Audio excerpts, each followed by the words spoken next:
Jerry Bellica reporting live tonight. Now, one of our other key live locations tonight is City Hall, of course, and ITV's Pat Kroskoff is posted there this evening. Now, many of the candidates will be dropping in to see the results firsthand, and on our election night analysis begins there as well. Now, Pat. Yes. How are you doing? How are things going down there? I'm doing fine. You know, a series of very close races in virtually all the wards, and of course for the mayor's job tonight. And I think it's a feeling of shock down here at City Hall. It seems that the people of Edmonton have decided to virtually clean the council, clean house on council, that is. And joining me now with their analysis is Ron Hayter, alderman for 24 years, and John Geiger from the Edmonton Journal. First of all, Ron Hayter, tell me about your feelings about what is happening here tonight. Have you ever seen as many as 9 new faces on a council? No, and I think it's a very positive action on the part of the citizens. I think the citizens saw the shenanigans that went on over the past 3 years and said it was time for some changes. And I hope that the change is complete. I hope that Bill Smith is able to maintain his lead, because I think that's absolutely essential if we're going to have the real cleansing effect of this election. John Geiger, tell me, I guess half of our business is trying to predict what is going to happen. Could you have called this one? I don't think anyone could call a change like this. This is really unprecedented in Edmonton's history. You know, I think it finally caught up with them. The Statue Gate, the water fights, the Dixie Cups, the free flights to Carmel, California, it all finally caught up with them. And Edmonton voters have finally said enough is enough. A series of incumbents losing out like this. We've never seen anything like this before. Ron Hayter? Well, I foresaw some of the defeats that we're seeing tonight. I thought that Bruce Campbell, he's an excellent individual, was a fine alderman, but I sensed that he was going to go down from the people I talked to in Ward 1. And of course, I was hoping, I probably should say praying, that a couple of other aldermen on council would be defeated. And it looks like the citizens have answered my prayers. John Geiger, tell me, does this send some kind of message to the new council, and does this tell them some kind of direction that they must follow? Well, I think the message is clear, and that is get your house in order. There have been far too many episodes which have made the city even a national laughingstock. And I think the message is very clear. There's a certain expectation that public figures have from citizens, and I think that the new council are going to have to live up to that high standard. Cleaning house at City Council. We'll go back to the main desk. All right, thanks very much. Pat Kroskoff reporting live tonight from City Hall. We, of course, will be going back to Pat in just a few moments. Well, let's take a closer look at the mayoral race. Let's go over to Ross at the decision desk for an update. Ross? Jacqueline, this is one of the closest races I've ever seen in a civic election in our city. It's very exciting this evening. Let's take a quick look now at the results, seesawing back and forth. Look at that. Bill Smith and Jan Reimer almost neck and neck with 154 out of 172 polls reporting. You'll want to stay with us for our coverage because this race is not over yet. We're a long way yet from declaring a winner, and we'll be keeping on top of those results as they become available. All right, thanks very much, Ross. And we're going to take a short break right now, but stay with us. Our Campaign 95 coverage continues right after this. This is it. Tuesday is the final day to take 24 months to pay at The Brick. On a huge selection of home furnishings, take 24 months to pay with no down payment and no interest. Bring country charm to your home with this beautiful cottage country-style sofa, only $5.98. The timeless beauty of solid oak and oak veneers is yours with this traditional 7-piece dining room suite. The large double pedestal table and matching chairs are only $19.98. Hurry! Tuesday is the final day to take 24 months to pay. Nobody beats The Brick. At Consumers Distributing, we've been working hard to make sure that when you want something, we've got it. She's got it. Got it, got it, got it. Got it. Oops, now she's got it. What's he got? Oh, got twins. Got it. Got a new friend. And if ever we don't have it, we'll bring it to your door with free delivery. Consumers Distributing. We've got it. Not only does new Lemon Fresh Pine Sol have a fresh lemon scent, it's really tough on kitchen grease. When it really smells clean, it's Pine Sol Clean. A little news from SOS. New SOS Juniors. Tough cleaning power in a single-use size. Because every new mess deserves a fresh SOS. New SOS Juniors. I trust you know I can spot a Ford owner. Yeah. Well, I can also spot a Ford plan person. The plan being the way to drive a new vehicle every 2 years and pay on about half. Oh, sounds familiar. So Ford plan people stand out in the crowd. They exude a certain confidence and intelligence. Ah, now I remember. My son got a Ford on the plan. Then again, what do I know? It's always been Ford. You're watching ITV News at 10. And welcome back to our coverage of Campaign 95. And what we're seeing here tonight really is a new face to City Council, some major changes there as well. Very tight race. It's unbelievable. It's really exciting. Bill Smith and Jan Reimer. Let's over to Ross McLaughlin right now for the latest numbers. Well, Gord, we haven't seen yet the Edmonton Separate School Board. We're not going to see many new faces there. So let's take a look now at how things are shaping up with the Edmonton Separate School Board. And David McDougall there is ahead with 52%. He's been declared elected. He's returning to the Separate School Board. Ronald Zapazaki will be returning to the school board. He's elected in Ward 1 or Ward 2. Yeah, Marianne Razzolini, she's going to be in, but obviously Jin Shinkarek is not back on the board. Ronald Pitsula will return.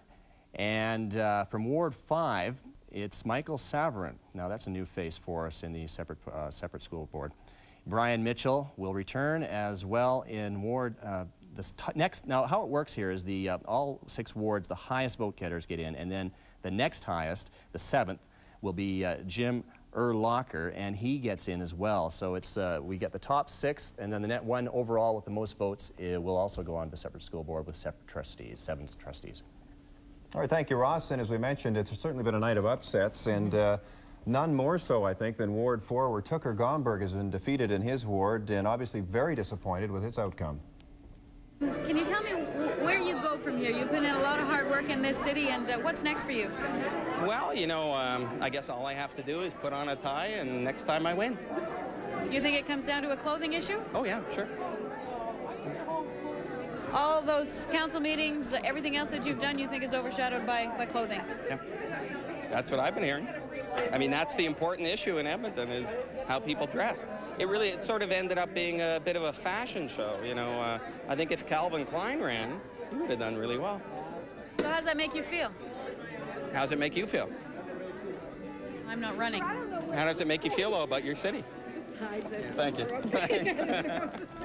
Does this take away the desire to help your city and to work at making it better? Well, it certainly makes one cynical, doesn't it? Because I mean, I know that I've done substantial work over the last 3 years, but somehow the media never reported it. Well, Brian Mason topped the polls in Ward 3, and as expected, he's really looking forward to his next term. I think I've given a list of things that I want to accomplish, more library facilities, keep an eye on the ambulance system, and get the new health center in Northeast Edmonton to make sure it has adequate operating funds that don't come at the expense of the Royal Alec. The Belvedere LRT station is unsafe and needs to be redeveloped, and Clairview needs its district park. So those are some of the things for the ward that I have in mind, and plus continue to fight to make sure that Northeast Edmonton continues to get its fair share of municipal services. Well, certainly a big win for the Yes side in the airport referendum tonight, and earlier Doug Downs was down at the Yes side headquarters. Let's go to him now. Well, Gord Jacqueline, what can I say? About 2 hours ago, just as the polls were closing, this was a relaxed room, and yet there was a little bit of tension, some anxiety. The bar was empty. Nobody was paying any attention there.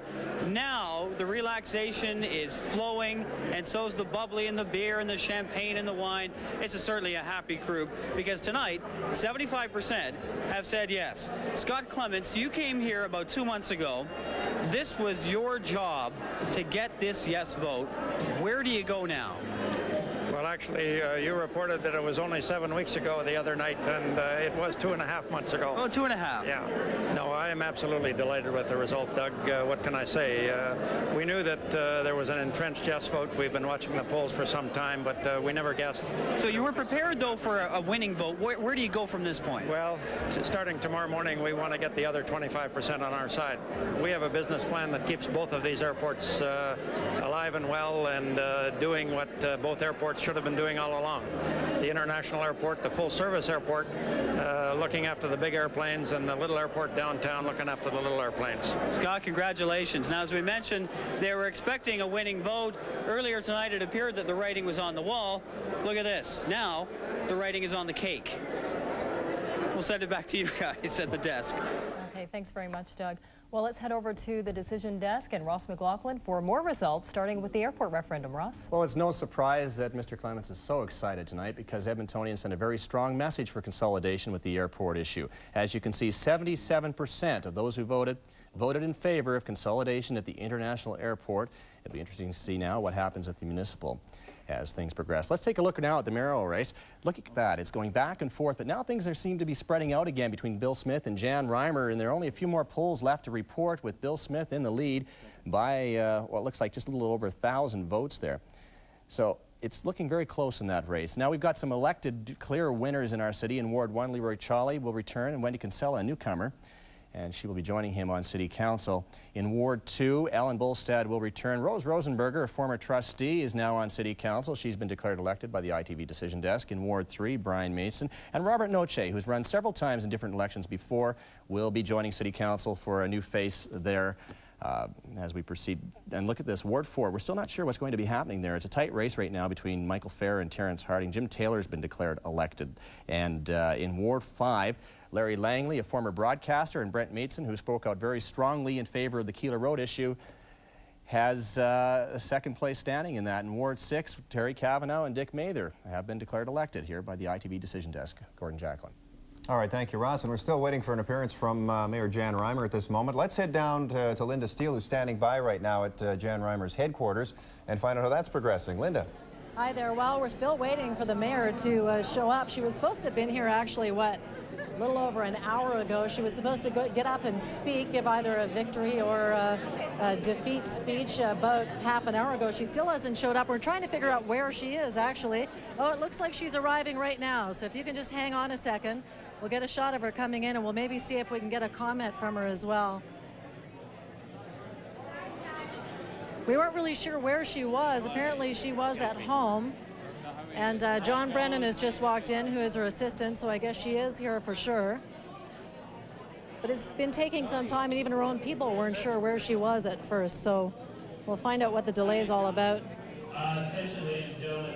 We're getting an announcement. The mayor is going to be a few minutes away from showing up. The latest results we have after 154 polls out of 171 is 71,810 for Smith, 70,069 for Reimer. So it's closing in. Well, you can hear the crowd. That's a very, very different comment being made by Mayor Reimer's campaign manager. As I said, just about an hour ago, her campaign manager was suggesting that the race was over, that in fact Bill Smith had won. So this is very different. Now the crowd is very much fired up. Go, go, Dan, go! Go, Dan, go! Go, Dan, go! Go, Dan, go! Okay, thanks very much, Linda. Well, let's take a look at the mayoral race so far. Let's take a look at our boards. Well, there you can see Bill Smith, 37% of the vote right now, followed by Jan Reimer at 36% and John Ramsey at 19%. Brad Chicknita, 18-year-old waiter at Earl's, in 4th place. Lance White in 5th place.